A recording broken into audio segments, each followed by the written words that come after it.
Signore e signori, ladies and gentlemen, we, as Minister Clini was saying, being supposed to speak Italian, we are in an international environment, so we will speak this occasion in English. Let me first of all warmly thank our host, Minister Corrado Clini, who has been a strong supporter and a partner of the initiatives which we are going to present this evening, Ambasciata Verde, and who is to whose vision we owe this pavilion which we are admiring today. I would like also to bring to all of you the greetings of Ambassador Gerardo La Francesca, who is spiritually with us since he had a medical problem and he may not attend this evening, but is in Brasilia following us. And I would like also to warmly congratulate those who projected and realized this pavilion from a practical point of view, which is a concrete and visible evidence that despite all these talks of crisis in Italy, as Italians we are still able to create and we have a lot to say to the rest of the world. The Italian embassy, the Green Embassy, Energy and Water Resources. This is our presentation. The Italian embassy in Brasilia is not only an art masterpiece projected by architect Pierluigi Nervi, but only a laboratory to prove the sustainability of the new technologies in this field. Since the beginning of 2010, it became a laboratory for sustainable experiments.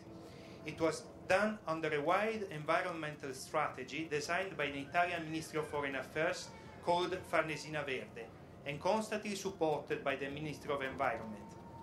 The objective of this experience is to demonstrate how the solutions offered by the green economy may represent sustainable systems not only from the ecological standpoint, but also from the financial one. And it is a key point, especially in periods like the current one of unfavorable economic environment. Due to the project Green Embassy, the Italian Embassy was awarded a Green Building Plus RINA by the Italian Naval Registry, which is currently operating in Brazil, amongst other 716 Italian companies here. The project is basically articulated into two sectors, energy and phytodepuration of water. The solar plant was designed and conducted through the collaboration of the Italian company Enel Green Power, which is this evening represented by Ingegnere Romanacci, and the essential support provided by the Brazilian authorities responsible for electricity, the National Agency of Electrical Energy, ANEEL, and the Energy Central of Brasilia, SEB. Another relevant partner is the University of Brasilia. With an installed capacity equal to 49 kilowatt, the embassy has the second largest active photovoltaic plant in Brazil, only behind the one in Tauá in Ceará. This pavilion is the first now. That's a good point. I can give you some of the results of this experience which was launched with Minister Clini last month of April. We have now data which prove that actually the installation of this system is sustainable from an economical point of view under certain conditions. After adopting this system, the monthly electricity consumption of the embassy was reduced by 17% if compared with the previous year, with a saving estimated of 20,000 reais. The estimated time, with this kind of savings, the estimated time of amortization of the plant is 17-18 years. Since the plant is estimated to live for 30 years, it is proved that through an adequate financing, it is fully sustainable. What emerged also is that it is sustainable at the European cost of the system, which is a little bit lower of the Brazilian one, due to some two main factors, some taxes to importation, the cost, and the high Brazilian interest rate. I mean, the interest rate in Brazil is quite higher than the interest rate in Europe, and that makes the cost of the plant more expensive. But these conditions may to improve in the future because of four elements. The reduction of the price of the photovoltaic system. There is a technological revolution which may make price lower. The increase of its productivity, the rising of the energy cost, and the expectable reductions of the interest rates, which are a process which is undergoing in Brazil and was accelerating in the last months.